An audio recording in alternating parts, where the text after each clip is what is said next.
Welcome to the Focus on Why podcast. I'm Amy Rowlinson and I ask my guests one simple question. Why?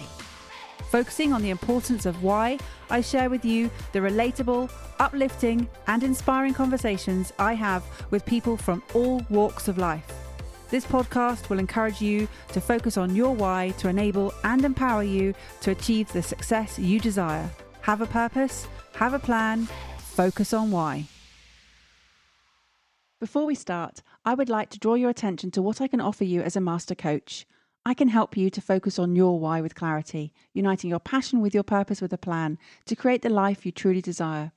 Book a free 20-minute coaching call right now via calendly.com/Amy Rowlinson/call, and we can take it from there. Hello and welcome to my 38th Reflections episode, an opportunity to pull on various threads from the last 5 conversations I've had with 5 incredible pioneers of purpose. Did you notice the schedule has changed? Well, it has.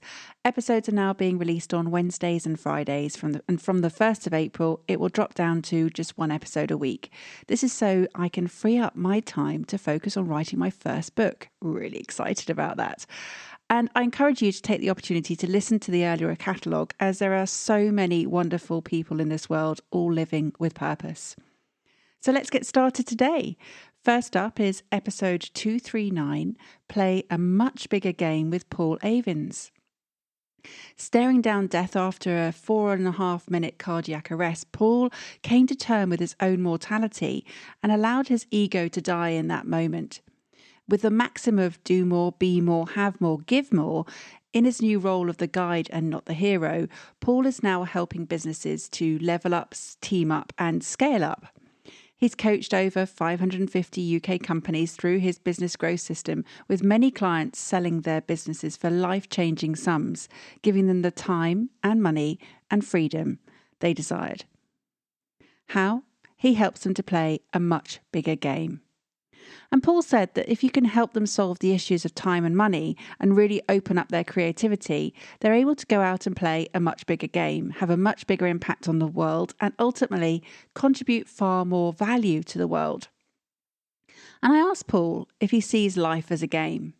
And he said he does now, but only after his brush with death and also his wife's near-death experience too.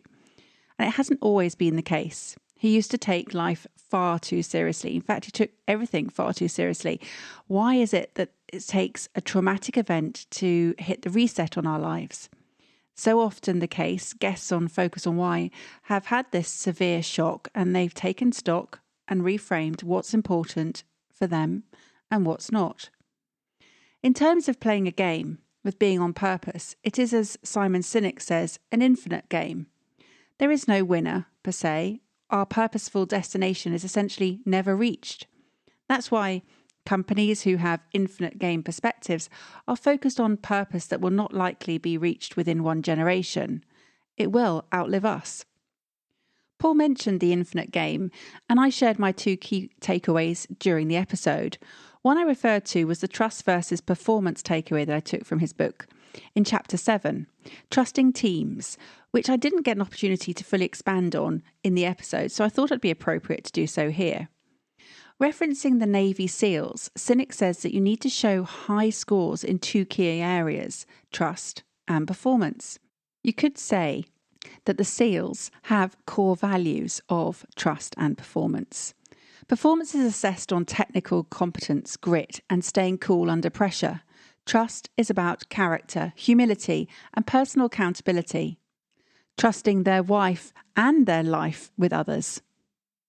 So not just with physical safety, but also psychological safety too. So Sinek places these 2 traits on 2 axes of a graph. Trust on the horizontal axis and performance on the vertical axis. And show how low scores in trust and performance would be placed in the bottom left quadrant, and high scores in each area would score highly in the top right quadrant. What was interesting is that SEALs would rather have a medium score in performance, but with a high score in trust, than the reverse. Trust is therefore prioritised over performance. And this is an interesting finding and converse to the operations of most businesses today. So often performance is what we measure ourselves against. If the Navy SEALs, some of the highest performing teams in the world, value trust over performance, then you can take a lot from this into your business philosophy and also into your personal lives. For me, it comes down to values, knowing your own personal values and being aligned to them, honouring them and ensuring that they shine through in everything you do. Sinek's work solely focused on business, yet his inspiration came from James Cass's finite and infinite games, whose theories applied to personal and professional aspects of life. When playing an infinite game in life, regardless of in business or in your personal life, you still need to adopt an infinite growth mindset. It's more about playing than winning. It's taking on the bigger vision, employing the us mentality, not being me-centric. Curiously, I've just finished reading another interesting book written by John Ramstead, a former Navy fighter pilot, and the book's called On Purpose with Purpose.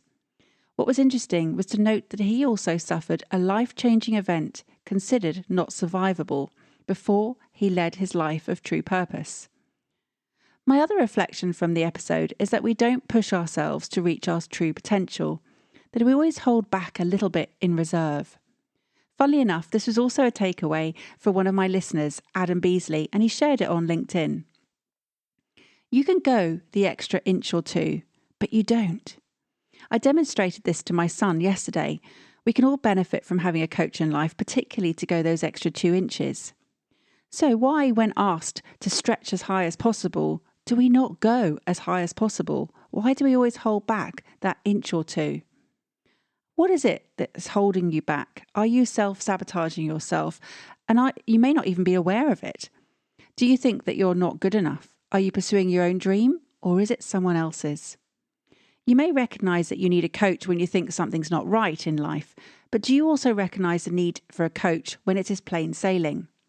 Plain sailing means all is well. You're in your comfort zone. What will it take to go to that extra inch? A coach will help you to do this. Reach out to me today for a chat. My Kalindi link is in the show notes. Remember, your purpose is bigger than you. How serious do you take life? Are you playing a game? Do you have an infinite mindset?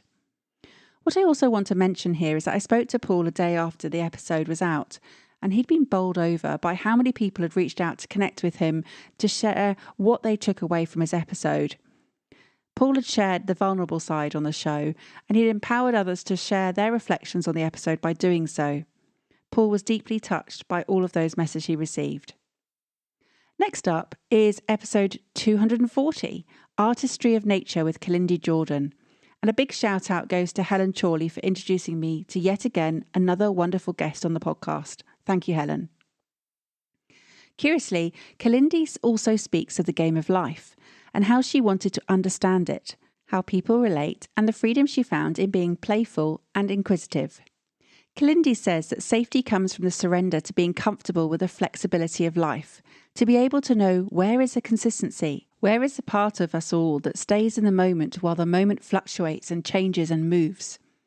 Then I feel that what that does is it invites our nervous system to also be malleable and flow and change and move with the tides around us. Kalindi is an intimacy and sexual healing coach with a deep passion for women and couples to explore their pleasure in a conscious, present and embodied way. She spent the last 25 years in the arena of complementary health, working with people on their emotional, psychological, physical, sexual and spiritual levels, working with the holistic self around what is restricting our capacity to receive, delve into and let go into pleasure. Kalindi is an expert on the somatic level of shifting and changing the patterns of self-restriction around our sexual creative energy. With a real passion around the themes of sexuality, pleasure and sensuality, Kalindi helps people to self-inquire, self-evolve and deepen their relationships with themselves and the planet. Life is so unpredictable and anything can happen. Yet to feel bliss, ecstasy and sexual pleasure, you need to feel safe. This is where, as a detective of energy, Kalindi helps you to understand your triggers and what is inhibiting your relationships to explore consistent connection. Creating moments of deep connection and inner freedom is both beautiful and exquisite and is achieved through the artistry of nature. She says we are an art form. We are absolutely created in fascination. Put it all together, and we are a creation of exquisite art, artistry of nature. I want us to celebrate that more. The phrase artistry of nature Kalindi used hooks to me instantly, hence why I chose it as a title for the episode. It seemed to perfectly capture the essence of what she was speaking about. There was a movement, a fluidity, a combination of inspiration, insight, elements colliding to produce that energy, that motion, colour, richness, a depth, light, with all the senses and emotions being incorporated as one. Definitely the relational connection that Kalindi shared. Kalindi connected to her purpose at a young age. She described it as delving into her inner landscape to meet the psychological, the emotional and the physical curiosity, and to answer the question, who am I? And have the fascination of who am I and who is everybody? Do you know who you are? Are you self-aware? I mean, really self-aware. The question, who are you really, is a great starting point. To do this, break it down into knowing your strengths, your values, your preferences, your dislikes, your beliefs, your passions, and your gifts. Knowing all these will help you to build your vision and piece together all the missions it will take to work towards it. Through the inner world that Kalindi has accessed, she shared that she very rarely feels alone. She has discovered something that she describes as consistent connection. Her inner world is a place of safety. She invites you to stay in self-fascination and to find out, what does attending to your inner landscape mean? To be in yourself, deep self-worth and self-love. What does it mean to be in our pleasure? What does it feel like to be consciously connected? Do you fully inhabit your body? Why are you here? What do you want to make happen? What's your ethos? What's your why? What are you trying to create? What do you want to be and feel? Why do you have sex? Are these questions you ask yourself regularly or ever? This inner landscape is what allows Kalindi to have this sense of connection to something bigger than themselves, which she describes as beautiful. Kalindi is a keen observer, witnessing human nature on all levels with all senses. She is acutely aware of the minutiae at the same time as the big picture. It could or should sound overwhelming, but it isn't. Kalindi describes it with such ease that it makes you relax and trust, to know that consciously and unconsciously we are all consistently connected in an ever-changing tapestry of life. Focus on Why is weaving its own tapestry with all these guests, diverse in their experiences, backgrounds and purpose, yet all connected as they share their stories here on the podcast.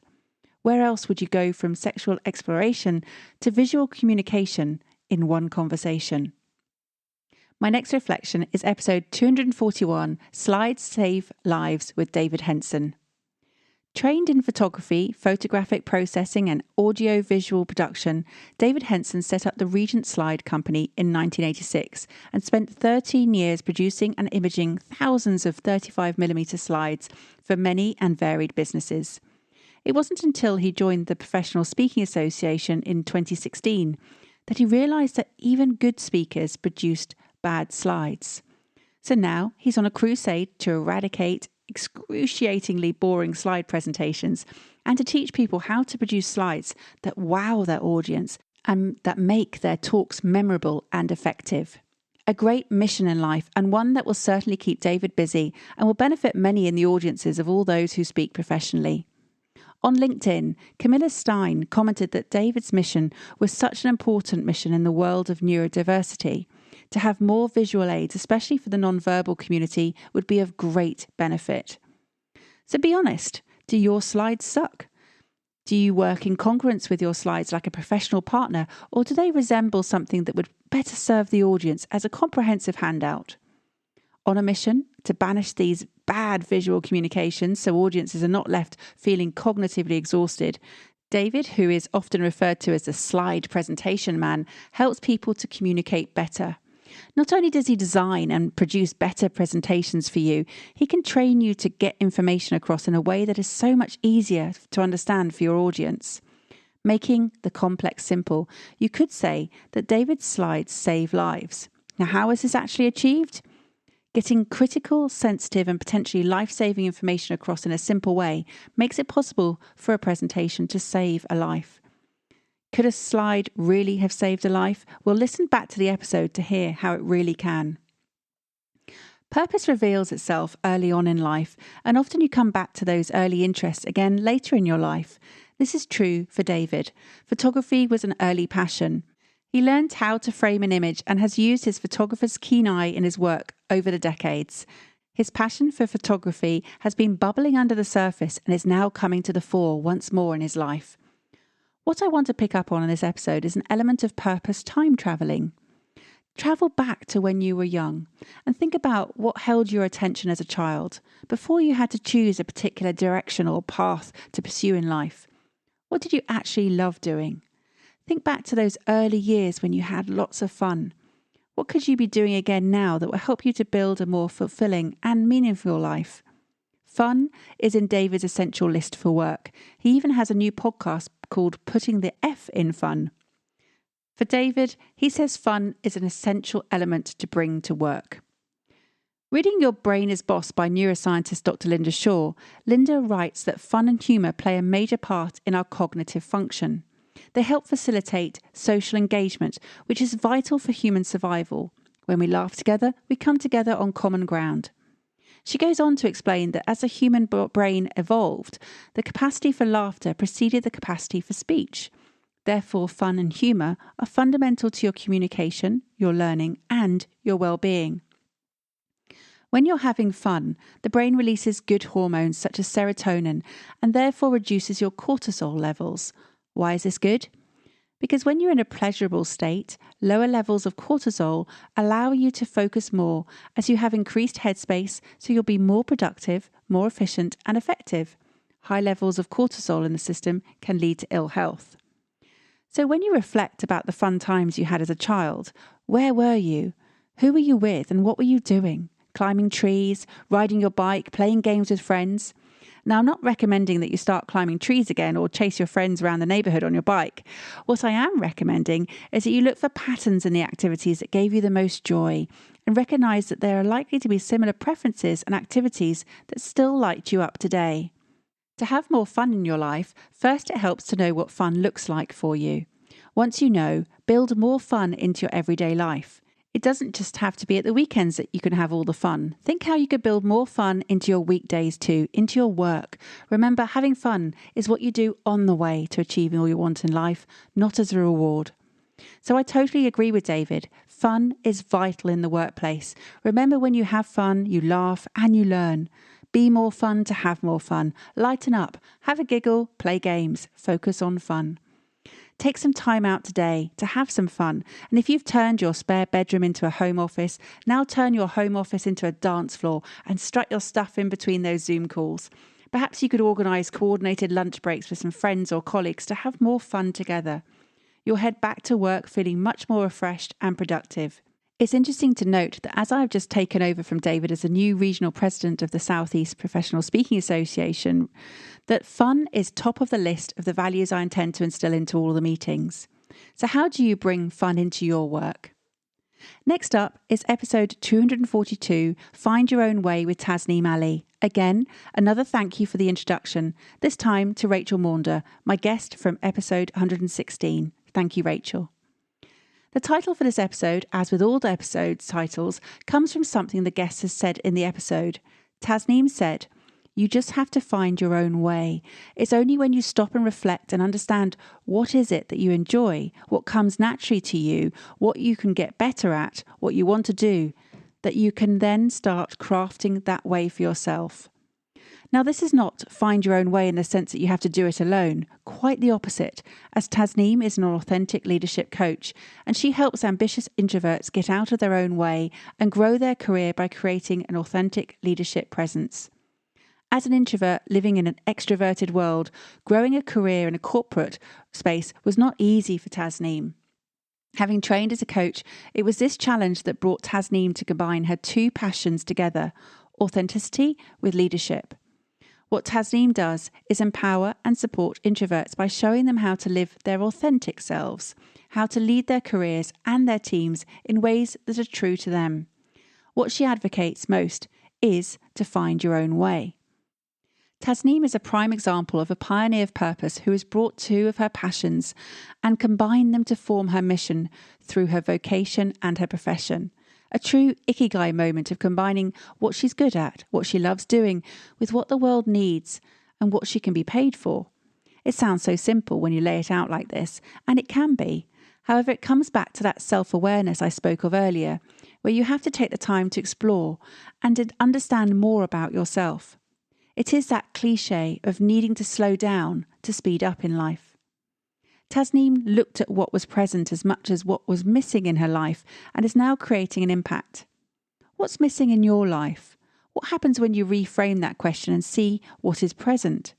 This led me to think of a common question that several guests have shared on the podcast, which is, what's wrong with me? I've covered this briefly before in my Reflections and Observations episode 166. But what's interesting is that it means very different things for each of us, as the context is always very different. Tim Scher, Devon Bailey, Peter Freeth and Paul Avins all reference this same question too, but in very different circumstances. With Paul, he shared that he was trying to answer one question, which is, what's wrong with me? That was a question I was trying to answer. The context for Paul was that he wondered why his mother would have given him up for adoption. She had other kids that she had kept, but she didn't keep him. This led to him questioning, what's wrong with me?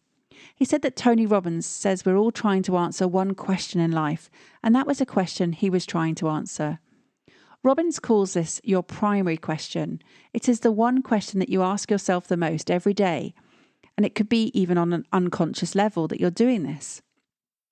This primary question filters all the stimuli and information that comes in as you delete, generalize, or distort various information based on the answers that you're looking for to answer that one question. This then influences your responses and your behaviour. Back in my last Reflections episode 238, I shared that I've chosen a word for 2022, which is adventure. I have already booked 5 holidays, so the adventures are definitely in motion for this year. I've also been successfully working with my life purpose clients to help them to choose their words for the year and seeing them almost instantly with their focus shifting, how they then manifest what they're desiring as a result. It is such a powerful exercise, and you can do it any time of the year. It doesn't have to be at the beginning of the year, because where your focus goes, your energy flows. So what is the word that you've chosen, and how will it serve you? One word, one focus. So how about the question that you're focused on now? Are you aware of what your primary question is? If you have one and it's not serving or empowering you, what would happen if you changed the question to be framed from a positive perspective and from a position of appreciation? A question that is centered around your values.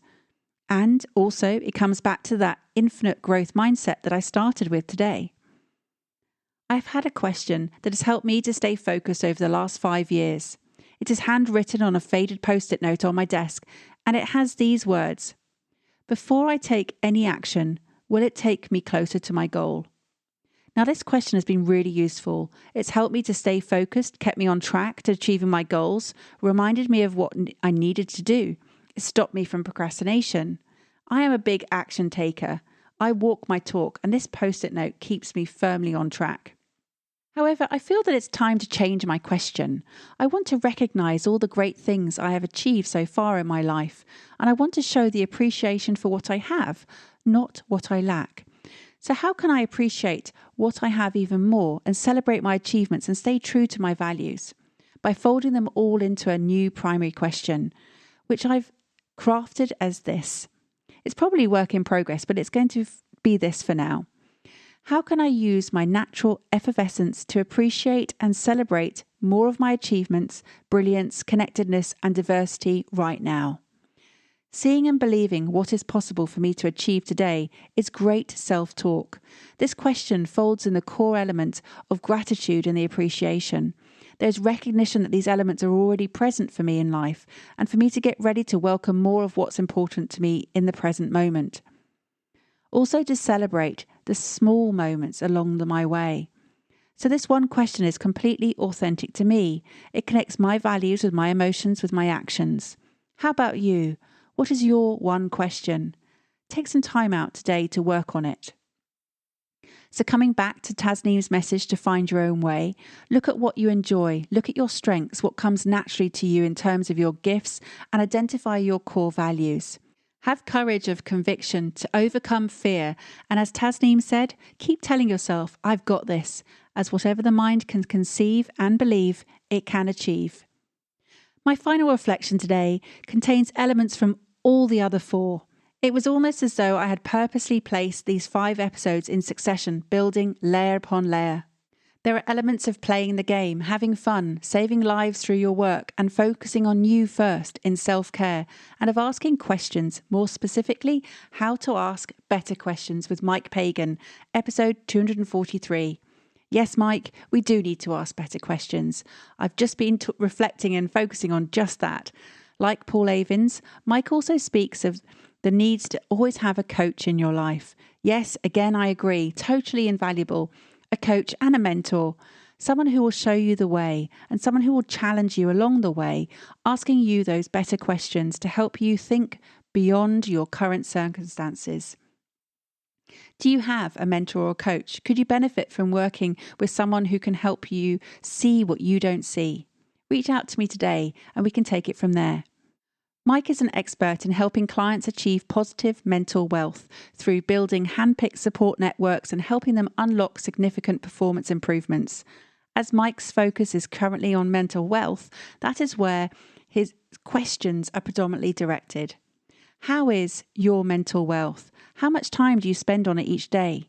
Do you recognize and appreciate the power of your support network? This is the power of association. Those around you whom will raise your game, challenge you, support you, and have your back in the time of need. Your tribe. John Rowan said, you become the average of the 5 people you spend the most time with. Even if you're not aware of their influence on aspects of your life, it will be evident in your behavior, your life choices, your health, your wealth, attitude, income, diet, exercise, fashion, and so on. So be mindful of who you spend the most time with. As part of your self-care, it's important to pick those who you want to be with and those you don't spend the time with them. Mike speaks of self-care and how it is not in any way a selfish act.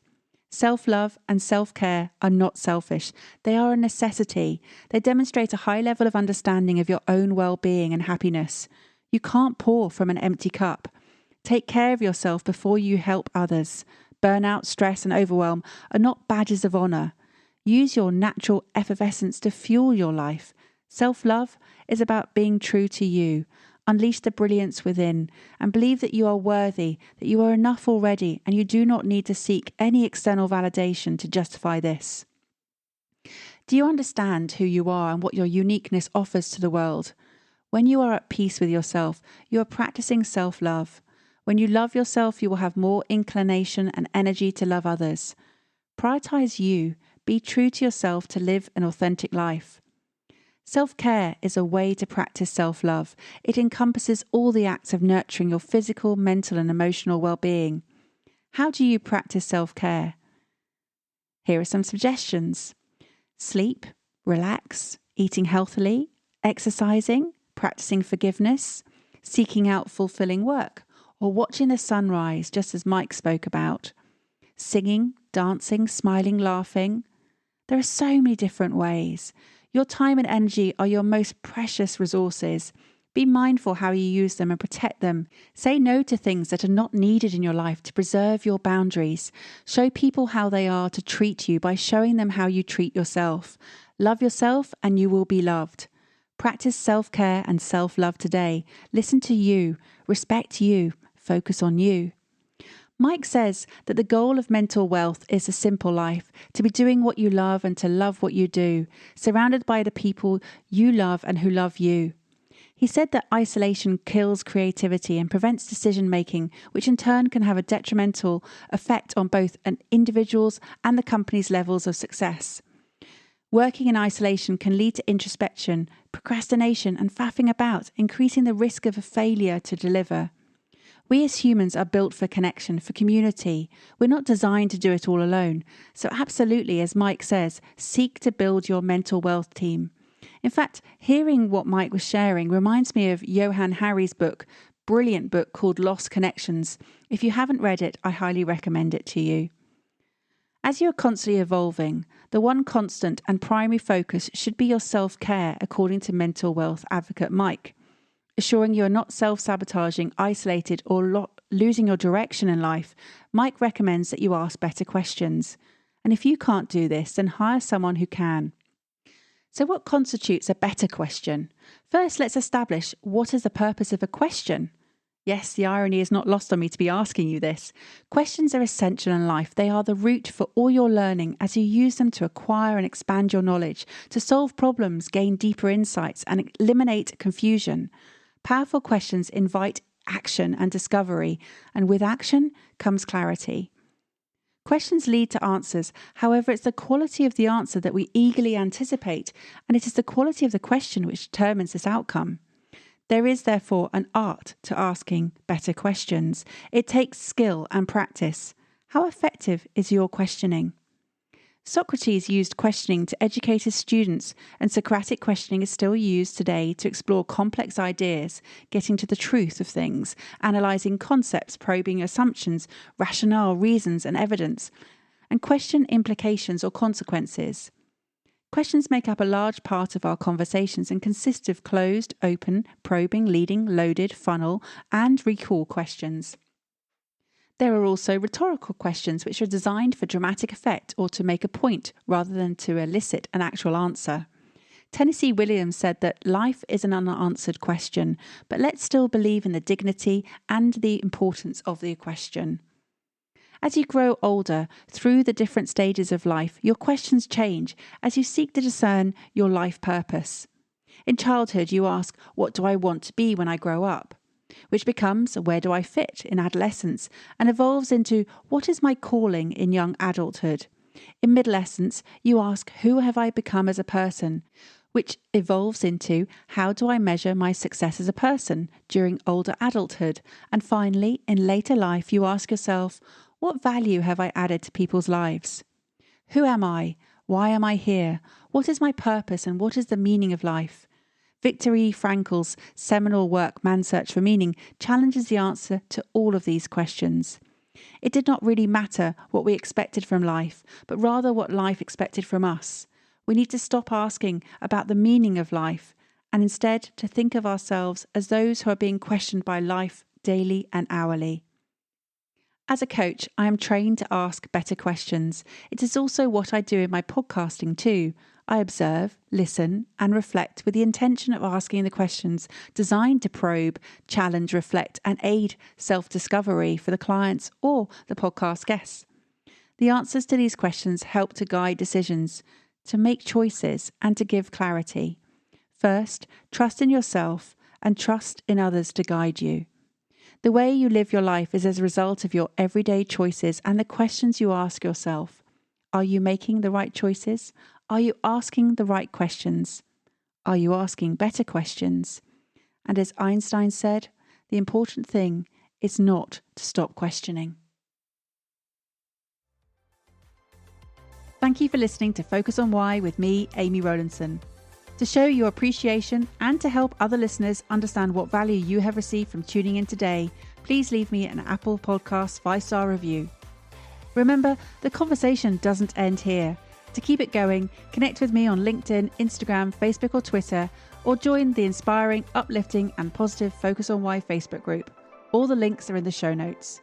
Have a purpose, have a plan, focus on why.